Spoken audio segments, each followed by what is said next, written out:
আসসালামু আলাইকুম ভিউয়ার্স। ইফতারে প্রতিদিনই একঘেয়েমি আলু বেগুনির চপ আর নয়। আজকে আমি আপনাদের জন্য নিয়ে এসেছি ফুলকো ফুলকো লুচি এবং আলুর দমের রেসিপি, যেটা খেতে খুবই মজাদার। চলুন তাহলে রেসিপিটি দেখে নেওয়া যাক, এবং আমার রেসিপি যদি আপনাদের কাছে ভালো লাগে তাহলে আমার পেজটিকে ফলো করুন। প্রথমে এখানে আমি লুচির ডোটা তৈরি করার জন্য 3 কাপ পরিমাণে ময়দা নিয়ে নিয়েছি। এর ভেতরে আমি 1 চা চামচ লবণ ও হাফ কাপ পরিমাণে তেল নিয়ে ভালো করে ময়দাটার সঙ্গে মিশিয়ে নিচ্ছি। তেল আর ময়দাটা সুন্দর করে মেশানো হয়ে গেলে হাতের মধ্যে নিয়ে এরকমভাবে চাপ দিলেই দলা পেকে আসবে। এখন আমি এর ভেতরে অল্প অল্প করে গরম পানি মিশিয়ে লুচির ডোটা তৈরি করে নেব।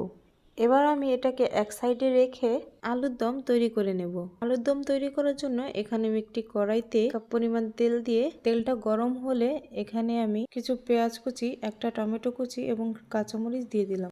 এবার এগুলোকে আমি বাদামি করে ভেজে নিয়ে এর ভেতরে আমি 1 চা চামচ লবণ, ভরা ভরা 1 চা চামচ আদা বাটা, রসুন বাটা, জিরা বাটা এবং হলুদ ও মরিচের গুঁড়া দিয়ে মশলাগুলোকে একটু ভেজে নিয়ে তার ভেতরে 1 কাপ পরিমাণ পানি দিয়ে দেব।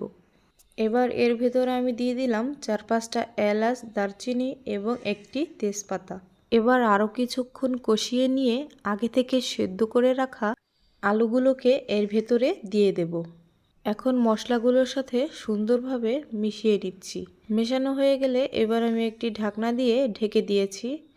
ঠিক 5 মিনিট পর এবার আমি ঢাকনাটাকে উঠিয়ে আবার একটু নেড়েচেড়ে দেব, যেন আলুর দমটা নিচ থেকে লেগে না যায়। এবার আমি অন্য একটি কড়াইতে করে এর ভেতরে 1 চা চামচ পাঁচফোড়ন তেলে ভেজে উপরে ফোড়ন দিয়ে সুন্দর করে মিশিয়ে নিলাম। এতে আলুর দমের স্বাদটা দ্বিগুণ বেড়ে যাবে।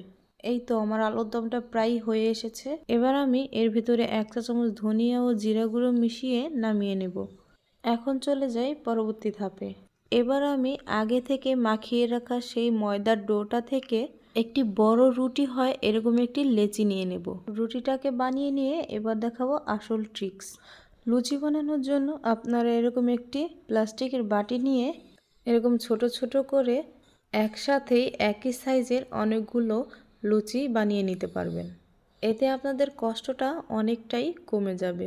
রুটিটাকে একেবারে পাতলা বা একেবারেই মোটা করতে যাবেন না, মিডিয়াম রাখার চেষ্টা করবেন, এতে করে প্রত্যেকটা লুচি সুন্দর মতো ফুলে উঠবে। এই তো এইভাবে আমি অনেকগুলো লুচি একসাথেই বানিয়ে নিয়েছি।